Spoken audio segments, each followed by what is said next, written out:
Hey fellas, it's Bikash here. Welcome to Simply Learning, our e-learning platform. We've often been told by our elders कि बदलते समय के साथ हमें भी बदलना होगा. So change is the only constant. But there is one change that has been long overdue, and that is a change in our educational structure, educational reforms per se.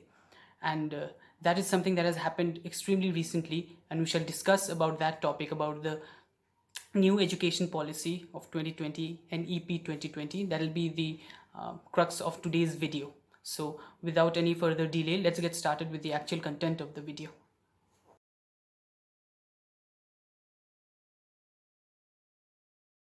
Out with the old and in with the new now. So under this new regime whereby the HRD ministry has been recently named as the Ministry of Education, one of the primary changes or reforms that they have introduced is the new education policy 2020 or the NEP 2020. Under this policy, there is an absolute change. It has totally been overhauled, the educational structure, the syllabus in entirety, right from nursery up till the doctorate level PhD. There will be a lot of change in the syllabus. Also, the intent of the policy also shows a lot of promise. And more or less, what can be said is that since change is inevitable, this is one change which is extremely welcome, extremely welcome. So let us go ahead and look further into the policy. What are the guidelines, the procedures, the salient features that have been prescribed in it? Firstly, uh, the most important thing is that now for the students, the entire year will count. Everything is important. You cannot be at a stage where you do not study the entire year. पूरा साल मटर गश्ती कर लिए और फिर exam के पहले एकदम रट्टेबाजी करके बहुत सारा पढ़ाई करके for the 3 months you delve yourself into books in entirety and then get good marks. That is not going to help you a lot, because there will be a grading system which will take the whole year's performance into account along with the examinations that shall happen. So your final exams will not be the only thing that will matter.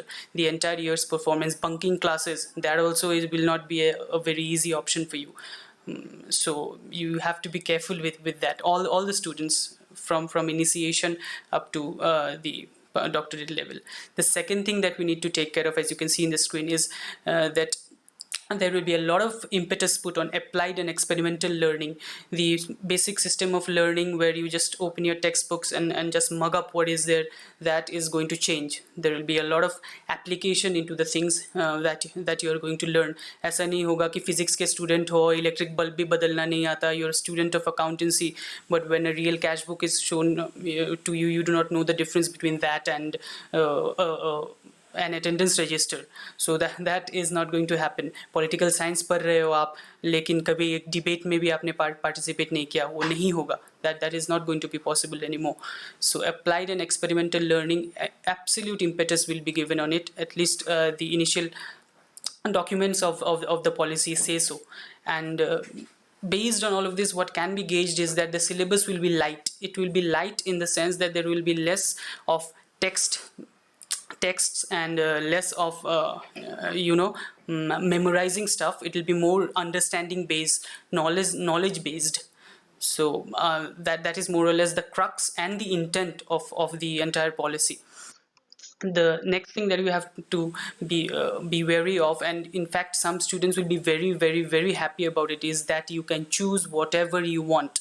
जो मर्जी आए वो आप पढ़ सकते हो from your HS level onwards. I mean not HS, your higher studies onwards, which will be from class 9, class 10, 11, 12 and so on and so forth. So basically you have to say bye bye to the boundaries of art, science and commerce.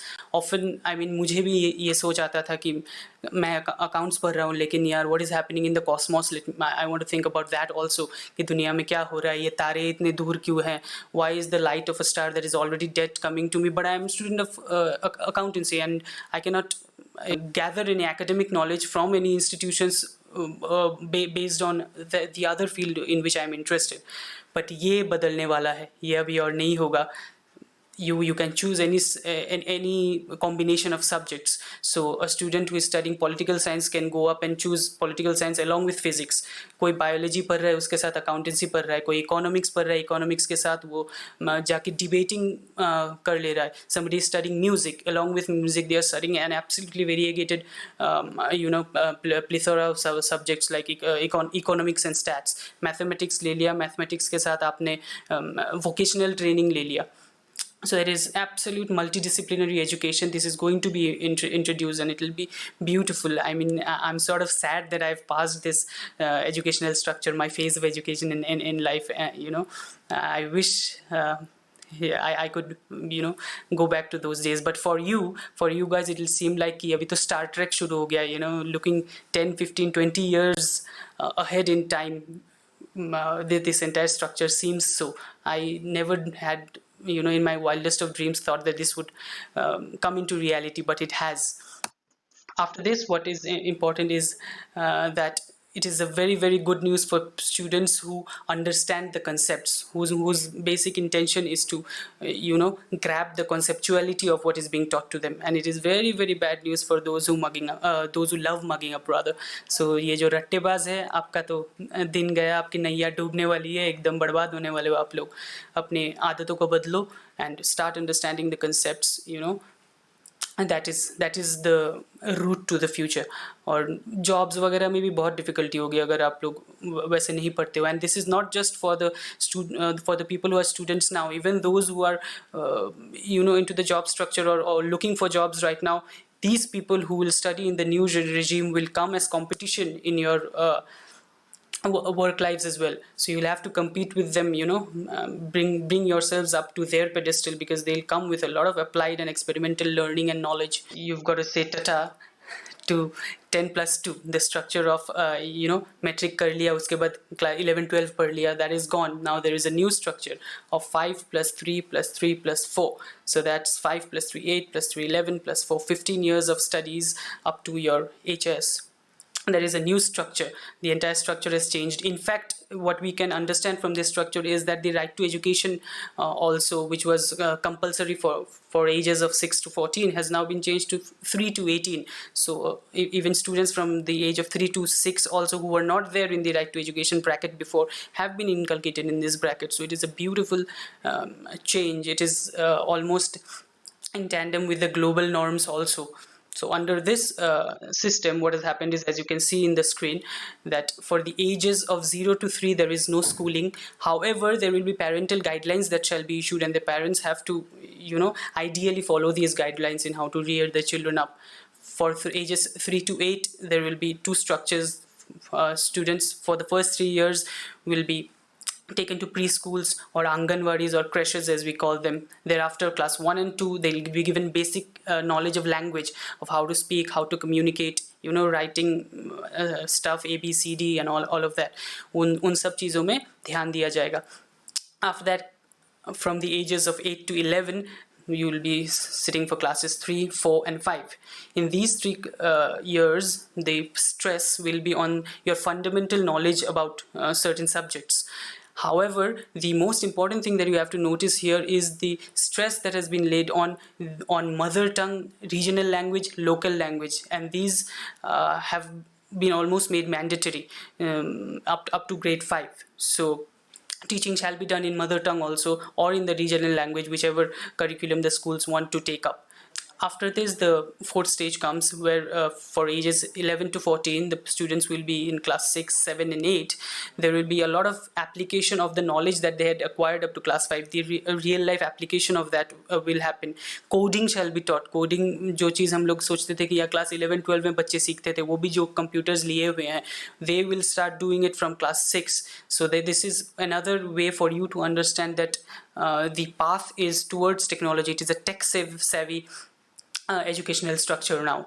Vocational education, that is something that will also be introduced. Students have to go for internships and vocational training at this nascent and tender age of 11 to 14 itself. So you might have somebody studying physics and then going ahead and doing some carpentry work also, or learning swimming, or learning music. And then comes the higher level study section for ages 14 to 18, class 9, 10, 11, and 12. In this structure, the specialized knowledge will be given to you, practical knowledge will be given to you. It is not like the cases when we studied, where we had science practicals. However, we never saw the faces of any laboratories. Our science practicals were in project works, in copies, and that was it. It was practically not a practical. But now it is going to be different. Labs are going to be a part of your curriculum. Internships will be given, and at this juncture, any combination of subjects, as I've just told you, can be chosen. So there are multiple options, a lot of permutations and combinations. Students can do things that they want to do. It's no longer the art, science, and commerce bracket in which you have to fall. You will not be judged also based on that. Your job opportunities also will not be based on the stream which you come from. However, rather it will come from the grades or the combinations or your actual applied knowledge that you gather from your educational upbringing. After that, there is the next stage of graduation. Graduation is a little interesting now. This structure, it was 3 years before, first year, second year, third year. Now it has been converted into a 4-year structure. So this is one huge change. Other than this, another change is that there is a scope for multiple entry and exit throughout the graduation period. So certification will be given to all students, whether they drop out after first year or second year or third year or fourth year, owing to whatever reason it may be, कि पैसा नहीं है घर पे, या पढ़ाई छूट गया, या नौकरी चाहिए, या पढ़ने में मन ही नहीं लगा, तो मैंने फर्स्ट ईयर के बाद छोड़ दिया पढ़ाई. But after that, if after a couple of years you want to rejoin or recommence your studies, you don't have to repeat first year again. You can start from second year, because there will be a credit transfer policy. All the subjects will be given certain amounts of credits, and that credit will be there in your database, under your name added. So when you want to rejoin, let's say at the second year stage, these credits will be added to your basic aggregate grades, and you can start from second year. If you drop at second year, then it's not like you will be 12 pass. You will become a diploma holder. So after second year, that is the certification that will be given to you. If you want to drop after third year, because people who will be extremely job oriented might not want to continue till the fourth year, might want to drop at the third year itself, at that level they'll get the bachelor's degree. However, those who are more study oriented and want to pursue further research and get their degree with a lot more weightage, they can go for the fourth year also, whereby their bachelor's degree will come with a certification of research work also being done by them. So this structure is at par with global norms also, and it is very forward looking, futuristic structure. Beyond this, there are other small things also which might be of importance to you. The first thing is that the post-graduation, a master's thing has been converted into 1 or 2 years. PhD will be for 4 years, but MPhil, that course in entirety has been dropped. Also, what will be important for you, and especially for the students also, is that you will have more educated teachers, because the norms for people to become teachers that have been changed. They have to study more. They have to come with pre-existing degrees. B.Ed will become compulsory. For every level of teaching, there will be allied training and educational degrees that they have to come along with. So you will get better teachers, all the students who are going to study ahead. Second thing is open learning, distance learning, online learning. All these will be given absolute impetus. This was not so before, because distance learning was more of a thing that started at the graduation level with most people. However, now even at the lower levels also, primary, upper primary, and all of that, these things will be inculcated. So you'll have to understand that the educational structure is trying to include all and sundry people who cannot go to schools, or people who have other irregularities happening in their life, whereby they cannot pursue actual physical face-to-face schooling.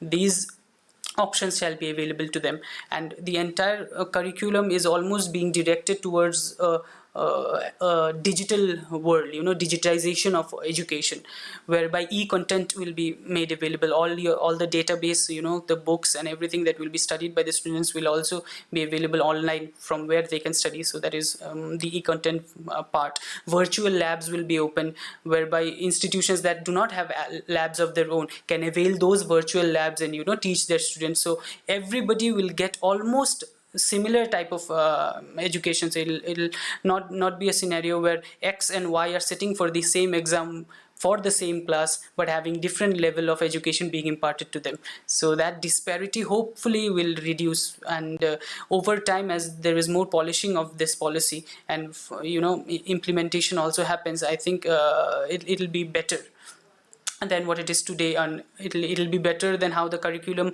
has been shown to us also right now. It'll keep on improving because it seems futuristic, extremely futuristic.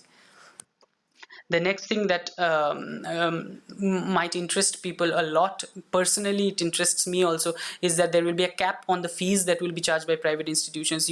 All of you know that the private institutions charge an exorbitant amount of money for education. So they'll put a higher level limit or ceiling limit on that, so that even regular people can go ahead and take admissions in private institutions. And you don't hear things like, अरे मैं तो IIM का हूँ, तू तो private institution का MBA किया हुआ है, पैसा दे के MBA कर लिया.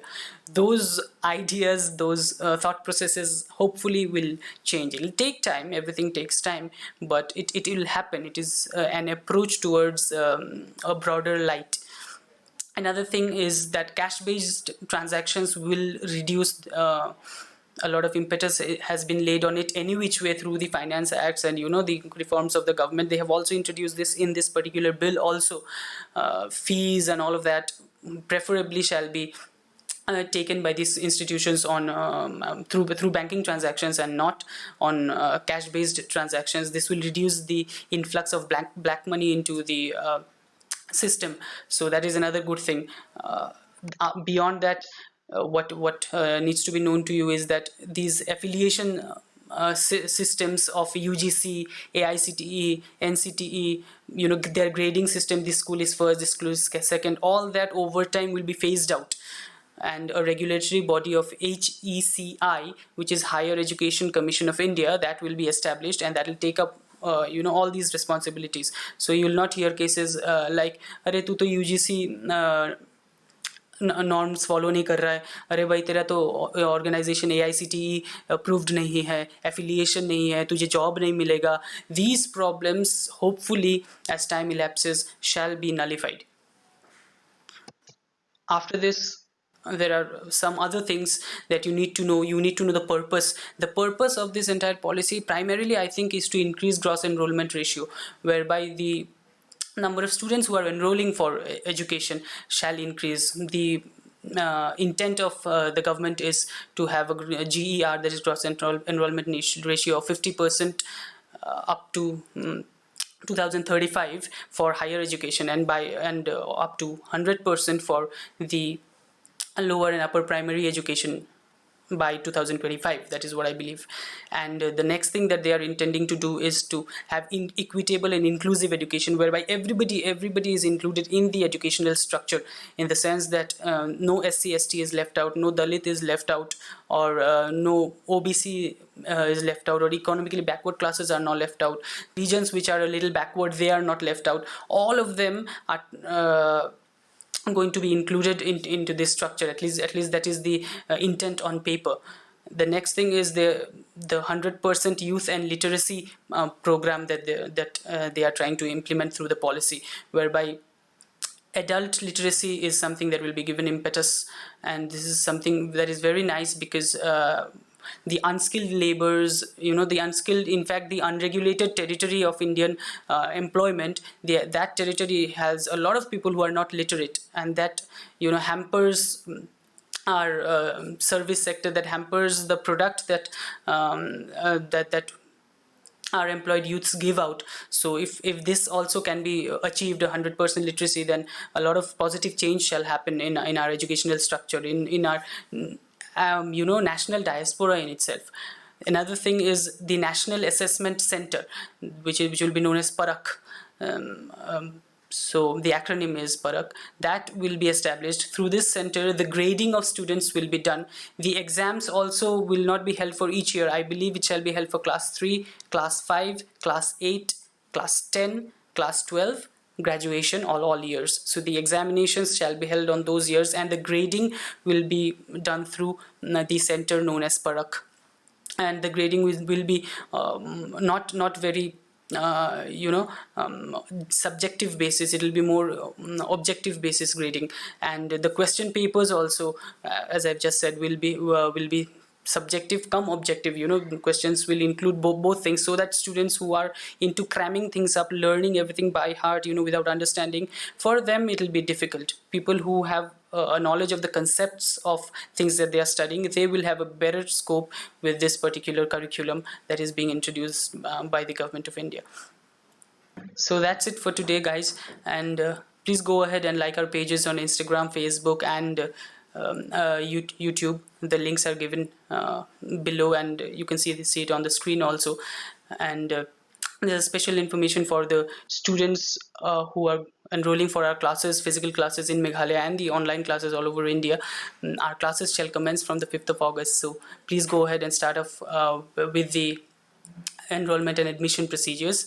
And to finish off, I would also like to say that I promised that I'd post a part 2 of the previous video, the previous academic content of how to study theory papers. I did not do that because I felt that this is something that is of more importance. This is something that is emergent right now, and thereby I posted a video on this particular topic. But the next video that I shall be posting will be part 2 of how to study theory papers. The link of part 1 shall be given in the description. So until the next time, see you all. Bye bye. Stay at home. Learn from home.